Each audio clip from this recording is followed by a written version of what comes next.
옆에 분 인사하시겠습니다. 감사합니다. 오늘은 사랑합니다 할 때 이를 악물고 한번 요즘 잘 안 했는데 한번 해보겠습니다. 이를 인상은 좀 쓰지 마시고 이만한 자 사랑합니다.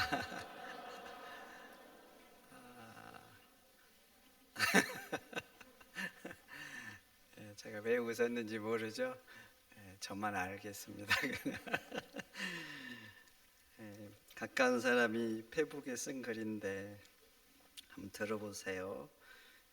요즘 저는 댓글을 잘 쓰지 않았습니다. 아니, 댓글을 달 힘이 없었습니다. 정말 일어나지 않았으면 하는 일들이 저에게 일어났기 때문입니다. 아내가 폐암에 걸리고 하나님의 은혜 속에 잘 치료되었습니다. 그리고 제가 가장 불안해하고 두려워했던 것은 재발에 대한 것이었습니다. 하나님께서 치료해 주셨으니, 많은 이들이 기도해 주셨으니 이제 정말 아프지 않고 잘 지낼 수 있을 거야 하고 생각했습니다. 하지만 그것은 바람으로 끝나버리고 말았습니다. 아내의 폐에 물이 차고 아파서 병원에 갔습니다.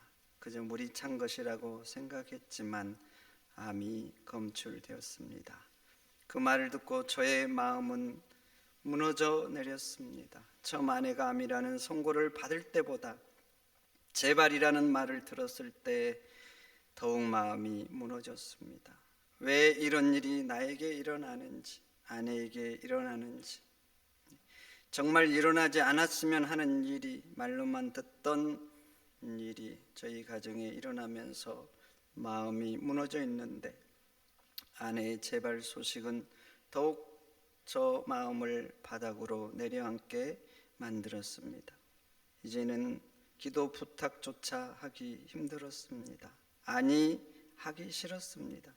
그리고 며칠 동안 한참을 울었습니다. 자신의 태어남을 저주했던 욥의 마음이 이해가 되었습니다. 하지만 한 사람의 그리스도인으로서 붙잡을 수 있는 분이 하나님밖에 없음을 다시 깨달으면서 하나님께 나갑니다. 그리고 하나님께 간구합니다. 변화산에서 내려왔을 때 귀신을 들린 아이의 아버지가 예수님께 간구했던 것처럼 나의 믿음 없음을 도와주셔서 하며 하나님께 기도합니다.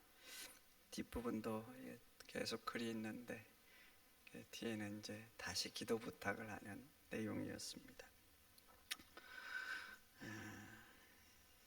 이 사람은 암이 발견되기 전에 실직을 했어요. 40대 젊은 나이인데 아이들도 어리고. 그런데 아내가 폐암이 된 거예요. 사실 젊은 나이에 실직하면 그게 얼마나 힘들겠어요. 애들도 어린데 책임져야 될 가정이 있는데. 그런데 암에 걸리고, 그래서 또 치유가 되고, 근데 다시 재발을 한 거예요. 재발. 여러분, 얼마나 힘들까 싶어요. 저는 이분을 잘 압니다. 그래서 믿음으로 이길 거라고 확신을 해요.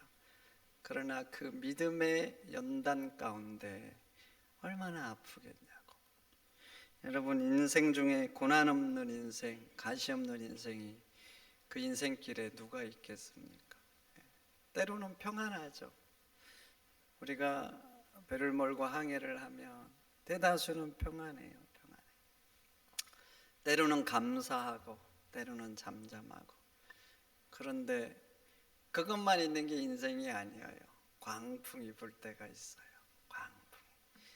또 광풍이 아닐지라도 내 인생이 내려갈 때도 있고, 정말 바쁜데, 지름길로 가도 바쁜데 굽이굽이 돌아갈 때도 있어요. 건너기 쉬운 강도 만나지만 그런 강만 만나는 게 아니에요. 내 힘으로 도저히 건널 수 없는 강도, 넘어야 될 산도 만나는 게 인생인 거예요. 그런데 말이죠, 제가 성경의 믿음의 위인들 보잖아요. 또 빛나는 믿음의 위인들, 한결같이 큰 고난을 통과했어요. 신기하죠? 그리고 그 고난 가운데 다져졌어요. 다져져서 그렇게 빛나는 사람이 됐어요. 연단을 시킨 거예요. 그 아픔이. 그 아픔이 그 사람을 다듬어서 깎아낸 거예요. 그래서 더 거룩하게 되고 더 향기나고 멋진 사람이 된 거예요. 평안할 때도 사람이 다져집니다. 그런데 아픔을 당할 때 가시 속에서 깎여지는 건 달라요. 평상시에 평안할 때는 빠지지 않는 거, 아니 빼낼 수 없는 악함들, 죄악들 빼내야 되는데 안 빼내거든요. 머무력거리고 머물러요. 그런데 인생의 아픔을 당하면 빼내고 마는 거예요. 마치 대장장이가 쓸모없는 새들을 불에 달구잖아요. 그래가지고 달궈서 망치로 치듯이, 그래서 쓸모있는 도구 만들듯이 하나님은 우리를 인생의 용광로 속에 넣는 거예요. 그리고 아픔이라는 망치로 두들겨서 우리를 다듬어 가시는 것입니다. 여러분들이 잘 아는 요셉도 한번 봐보세요. 철이 없어요. 성경에 처음 등장할 때 사랑을 많이 받아요. 아버지의 사랑을 독차지해요. 그런데 철이 없어요. 그렇게 아버지 품에 살면서 형들 고자질하잖아요. 고자질. 그런 요셉을 보면 얼마나 밉겠어. 아버지 사랑도 독차지한데 자기들 허물을 고자질한다. 철이 없는 거죠. 그리고 사랑을 독차지하면 그 사랑도 나눠야 되는데 전혀 그렇지가 않습니다. 그러다가 봐보세요. 꿈을 꾸고 형들한테 자기가 대장이 될 거라고 말해요. 형들은 이미 아파요. 요셉 때문에. 근데 그 아픔에 소금을 치는 거예요. 그러니 요셉이 더 밉지 않겠습니까? 그렇게 아파하면 형들의 아픔이 보여야 돼요. 읽혀야 되는 거예요. 근데 요셉은 읽어지지가 않습니다. 그래서 꿈 얘기를 또 하죠. 또 얘기를 하는 거예요. 그래서 성경은 형들이 요셉을 더욱 미워했다 합니다. 그런데 요셉을 한번 봐보세요. 형들의 미움을 받아서 애굽에 이제 팔려가서 애굽이라는 불 속에 들어가죠. 인생의 한파를 경험하는 거예요. 온몸으로 그것을 감당하면서 얼마나 아팠을까요? 얼마나. 그런데 봐보세요. 그 아픔을 당하면서 깎여나갑니다. 깎여나가.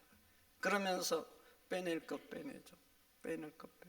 때로는 울고, 때로는 한탄하고, 때로는 몸부림치고, 내가 이렇게 살아서 뭐하냐 이런 생각도 들었을 거예요. 그러나 그 불 가운데서 결국 다져집니다. 그래가지고 봐보세요. 나중에 총리가 돼서 형들을 만났을 때 얼마나 감동적인 사람이 됩니까? 어찌됐든 형들이 미워했고 그것 때문에 인생에 고통을 당했어요. 수없는 눈물과 원망의 세월을 보낸 거예요. 그러면 보복해야 되는 거잖아요. 원수를 갚아야 돼. 그런데 갚지 않아요. 오히려 사랑으로 덮어주고 품는 거예요. 그리고 나중에 형들이 이제 보복할까 봐 무서워서 요셉을 찾아와서 엎드리잖아요. 우리의 지난날의 허물을 용서해 달라고. 그때 요셉이 울잖아요. 울어. 형님들, 제가 하나님을 대신하겠습니까? 오히려 성경에는요, 형들을 간곡한 말로 위로했다 이렇게 말하는 거예요. 요셉은요, 아픔을 통해서 변한 거예요. 어떤 국어학자는 아름답다는 말이 아름에서 나왔다 이렇게 말하잖아요. 제가 여러분들한테 이 말을 드렸잖아요. 아름답다는 말이 아름에서 나왔다고. 힘들어서 앓잖아요. 아파서 견딜 수 없어서 신음소리가 절로 나오는 거예요. 그런데 여러분, 그 아름에서 아름답다는 말이 나온 거예요. 여러분, 그런데 아셔야 됩니다. 앓는다고 다 아름답게 되는 게 아니에요. 잘못 앓으면 지옥이 됩니다. 지옥이 돼. 앓으면서 미움을 키우고 분노를 키우잖아요. 어떤 사람들은 끙끙 앓으면서 속에서 막 미움을 키우는 거예요. 칼을 갈고. 그래서 스스로가 지옥으로 자기를 몰아넣는 거예요. 그러면 그 인생이 지옥이 되는 거예요. 그런데 말이죠, 신앙으로 잘 앓으면 인생이 아름다워집니다. 기도하면서 앓고 말씀 붙들고 앓고 이러면 아름다워지는 거예요. 그런데 요셉이 그렇게 신앙으로 앓은 거예요. 얼마나 기도하면서 울었겠습니까? 얼마나 울었겠어요? 얼마나 아파했겠어요? 때로는 온통했을 거예요. 그러나 기도하면서 앓은 거예요. 말씀 붙들고 앓은 거예요. 말씀 붙들고 빼낼 것 빼내고, 말씀 붙들고 채울 것 채우려고 몸부림을 친 거예요. 그렇게 기도하면서 말씀 붙들고 앓다가 요셉은 점점 아름다운 사람이 된 것입니다. 여러분, 혹시 요셉처럼 여러분 인생이 가시밭길입니까? 아파서 견딜 수가 없어요. 앓은 소리가 절로 나옵니까? 잘 앓으시기를 축원드립니다. 기도로 앓고 말씀으로 앓으세요. 말씀 붙들고 투쟁하세요. 몸부림치세요. 그러면 여러분들도 그 고통의 불 가운데 점점 다져질 거예요. 그래서 결국은 요셉처럼 그 고난의 시간에도, 보복해야 될 시간에도 오히려 사랑을 드러내는 아름다운 사람이 될 줄로 믿습니다. 그런데 오늘 다윗 역시 마찬가지예요. 사울이라는 인생의 한파를 만나죠. 그 한파를 만나서 얼마나 깎여나갑니까? 얼마나 인생이 산산조각이 나도록 깎여나가잖아요. 그렇지만 봐보세요. 그렇지만 다져져 가잖아요. 어쩔 때는 기도하면서 막 원망합니다. 저주를 쏟아내요. 참지를 못하는 거예요. 그렇지만 기도하면서 하나님 앞에서 그렇게 몸부림을 친 거예요. 몸부림을 쳐. 그러면서 깎아지는 거예요. 그래서 다윗은 더 멋진 사람이 되었어요. 사실 다윗은 성경에 등장할 때 다이아몬드 원석 같았어요. 그리고 그 원석 중에 한 면은 잘 다듬어서 이미 다져졌어요. 믿음이 다져진 거예요. 그래서 그 믿음의 면은 얼마나 반짝반짝 빛납니까? 아무도 나가지 못하는 골리앗한테 나가잖아요. 원석인데 한 면은 잘 연마가 된 거예요. 깎여서. 그렇지만 봐보세요. 그렇게만 깎여졌다면 그게 보석으로서 가치가 있겠어요? 다이아몬드는 많은 면들을 깎아내잖아요. 많은 면들을. 귀한 원석이니까, 다이아몬드 원석이니까 그렇게 깎아서 빛나는 보석으로 만드는 거예요. 그렇게 깎아놓으면 원석과 비교할 수 없는 가치 있는 보석이 또 되는 거고. 그런데 다윗이 그런 거예요. 처음에는 다이아몬드 원석이었고, 그래서 한 면은 잘 깎여 있는 거예요. 그런데 사울이라는 광풍을 만나서 또 다른 면이 깎이기 시작하잖아요. 깎이기 시작해요. 그래서 하나님의 사람에게 꼭 있어야 할 한 가지를 더 갖춥니다. 믿음의 사랑을 더하는 사람이 된 것입니다. 세왕 이야기라는 책에 나오는 글이에요. 하나님의 기름을 부음 받은 자 다윗. 그러나 하나님은 다윗을 바로 왕위로 인도하지 않았고 10년간의 지옥 같은 고통과 괴로움의 날들을 이끌었다. 기름 부음을 받은 그날부터 다윗은 깨어짐의 학교에 들어가게 된 것이다. 다윗은 사울왕 옆에서 노래를 불러주었다. 어느 날 사울왕은 다윗에게 창을 던졌다. 누가 당신에게 창을 던진다면? 다윗은 사울의 창을 되돌려 던지지 않았다. 자신의 창을 만들어 던지지도 않았다. 그가 한 것은 재빨리 몸을 피하고 창을 보지 못한 척, 그리고 아무 일도 일어나지 않는 척 한 것뿐이었다. 그는 창을 던지는 기술을 배우지도 않았고 창 던지는 사람들과 함께 있지도 않았다. 입을 꼭 다물었다. 다윗은 받아들였다.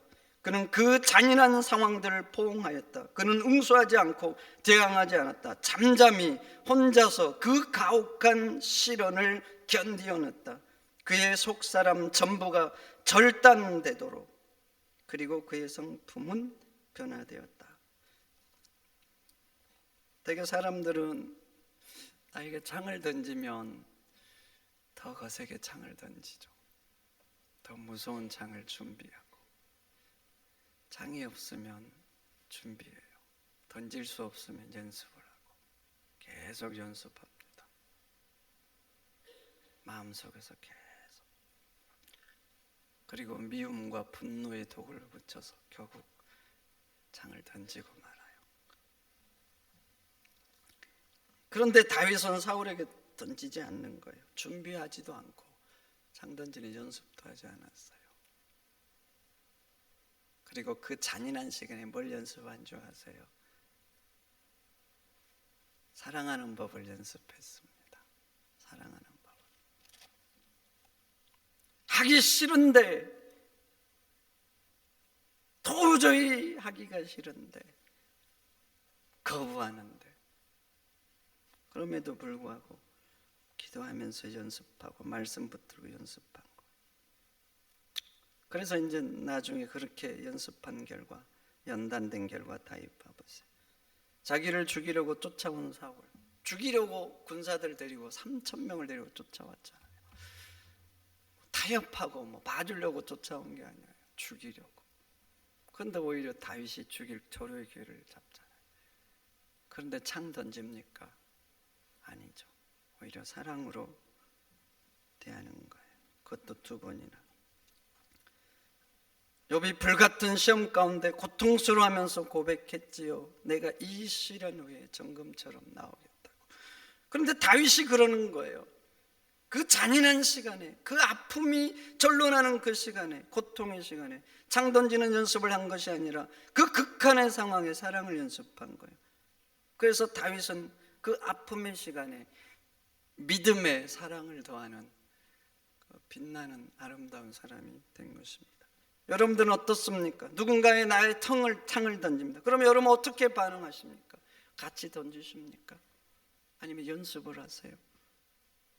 여러분, 창을 던지기 연습하지 마시고 오히려 사랑하는 법을 연습하시기를 축원드립니다. 아프겠지만, 힘들겠지만, 하기 싫지만, 그래도 예수님처럼 해보려고 폼이라도 잡으세요.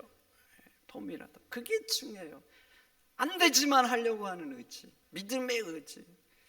주님은 나같이 악한 자, 잔인한 자, 더러운 자 사랑하셨잖아요. 십자가에 죽으신 거예요. 나 같은 인간. 잘 생각해 보세요. 내가 어떤 존재인지. 그러니까 그 예수님 묵상하고 십자가 붙들고 한번 몸부림쳐 보시라고요.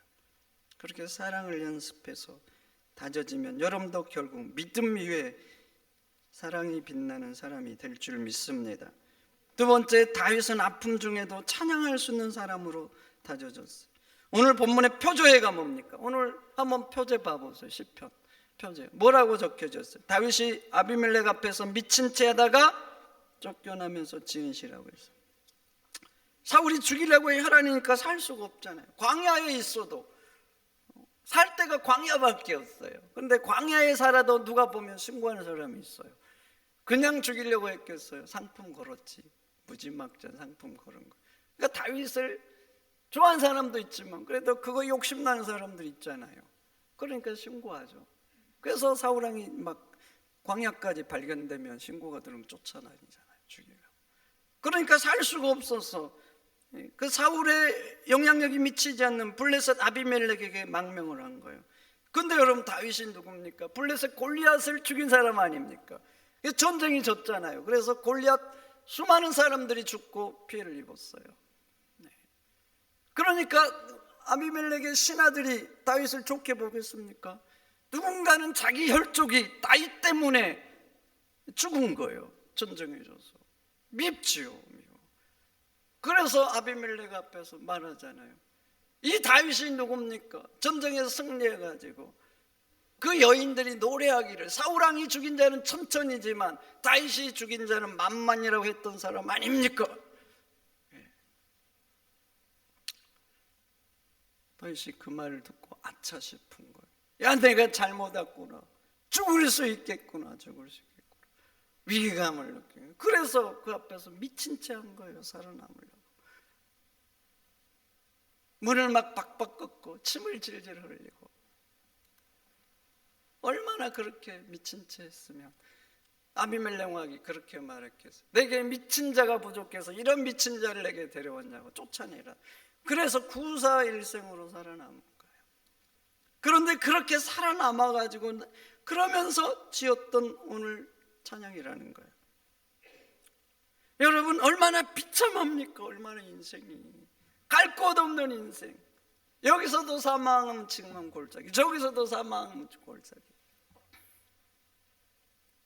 그리고 자존심은 얼마나 무너졌겠어요. 아니 무너진 게 아니라 아예 자존심도 세울 수가 없어요. 이런 상황 어떻게 세워요? 얼마나 아프고 얼마나 낙심이 됐겠어요. 절로 한탄의 소리가 나오고 내 인생이 이게 뭐냐고 할 수 있고, 하나님 원망할 수 있어요. 하나님 언제 저를 기름부어 왕으로 세워달라고 했습니까? 왜 나를 기름부어 세워가지고 이렇게 내 인생 힘들게 하냐고, 이게 뭐냐고 그럴 수도 있잖아요.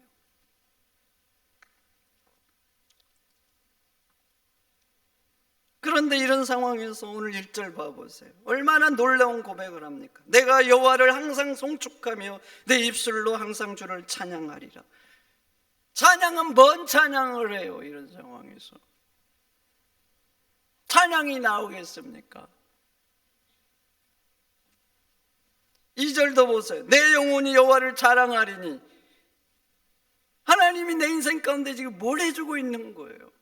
오히려 지독한 고통, 아픔, 좌절, 낙심, 지금 그런 상황이잖아요. 뭘 자랑해요? 뭘? 3절 나와 함께 여호와를 광대하시다며 함께 그 이름을 높이세. 여러분, 누군가가 여러분 인생을 이렇게 짓눌러요. 힘들게, 그 사람 때문에 힘들어졌어요. 그럼 그 사람 이름을 높이겠어요? 야, 저 사람 대단하고 함께 우리 높이자 이러겠냐고? 그러지 않죠. 그런데 지금 다윗은 하나님의 이름을 함께 높이자는 거예요. 여러분, 좋을 때는 다 감사가 나오죠. 상황이 좋은데도 감사가 안 나고 불평하면 그 사람 마음에 뭐가 문제가 있는 거예요. 근데 대개는 안 그래요. 좋으면 감사가 나오고 찬송이 나오죠. 그런데 이런 상황에서 찬양은 누구나 할 수 있는 게 아니에요. 믿음의 연단이 필요한 거예요. 연단이 돼야 되는 거예요. 그래야 찬양이 나옵니다.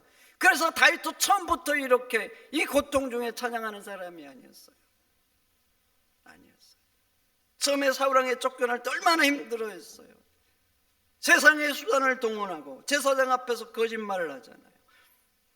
그게 작은 씨앗이 또 돼가지고 나중에 롭당에 있는 제사장 가족들 다 죽어요. 물론 다윗의 책임은 아니지만 어찌 됐든 작은 발단이 돼요. 그게 그 거짓말.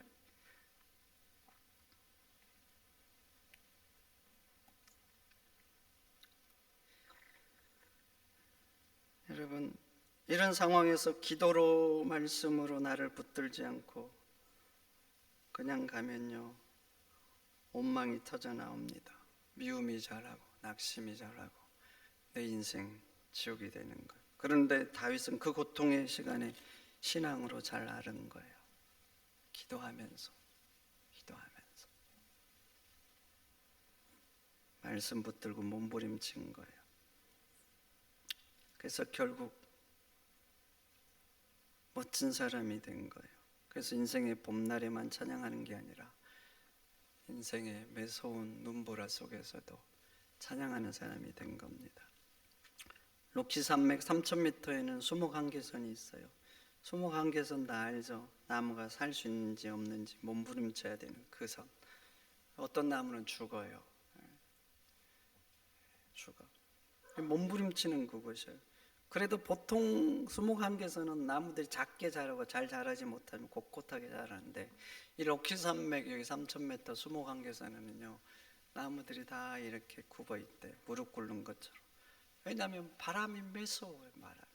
그래 눈보라가 막 치고 시절이 바뀌면. 그러니까 거기에서는 살아남으려면 나무가 서 있을 수가 없어요. 서 있을 수. 그게 다 무릎 꿇는 것처럼 나무들이 있는 거예요. 그래서 그 나무가 무릎 꿇는 나무라고 합니다. 그런데 이 나무로 바이올린을 만들면 공명도 잘 나고 소리가 아주 아름답게 난다고요. 그래서 장인들이 명품 바이올린을 만들면 이 무릎 꿇는 나무로 바이올린을 만드는 걸 선호한다고 그렇게 합니다.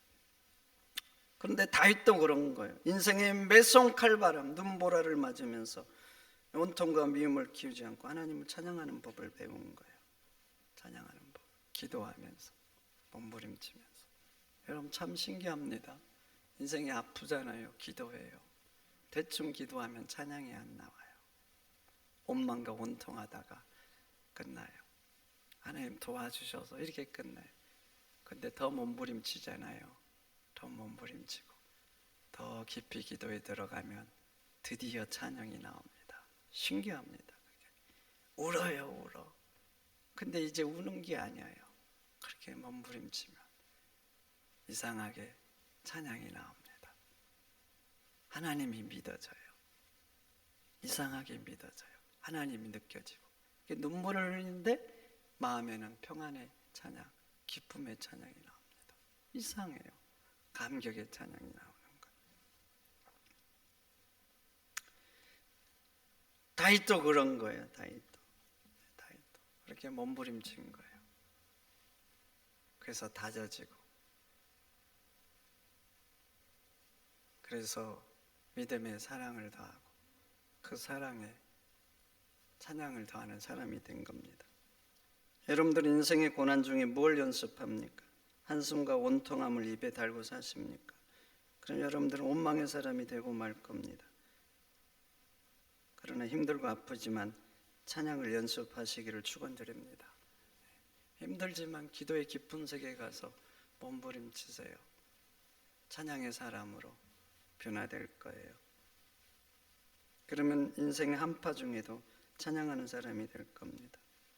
여러분들은 누군가가 여러분들에게 창을 던지면 어떻게 무엇을 연습합니까? 창 던지는 연습을 하지 마세요. 준비하지도 마시고 오히려 기회로 삼으세요. 나를 훈련하는 기회, 사랑을 훈련하는 기회. 그러면 여러분들은 믿음의 사랑을 더하는 사람이 될 거예요. 여러분 인생은 살다 보면 다 아픔이 있어요. 나 때문에 아플 때도 있고 내 상황 때문에 아플 때도 있지만 남들이 찔러대서 아플 때도 있는 거예요. 그러나 그렇게 아플 때 잘 앓으시기를 축원드립니다. 알아서 믿음의 사랑을 더하고 어떤 경우에도 하나님을 찬양할 수 있는 아름다운 우리 골략교회 성도가 되시기를 축원드립니다. 축원드립니다. 하나님 감사합니다. 오늘 주신 말씀 마음에 잘 새기게 하옵소서. 그래서 결국 인생의 고통 중에 아픔 중에 승리하고 믿음과 사랑과 온유함과 이 좋은 하나님의 성품들을 계속 더해가는 하나님의 자녀가 되게 하옵소서. 예수님의 이름으로 기도하옵나이다. 아멘. 광고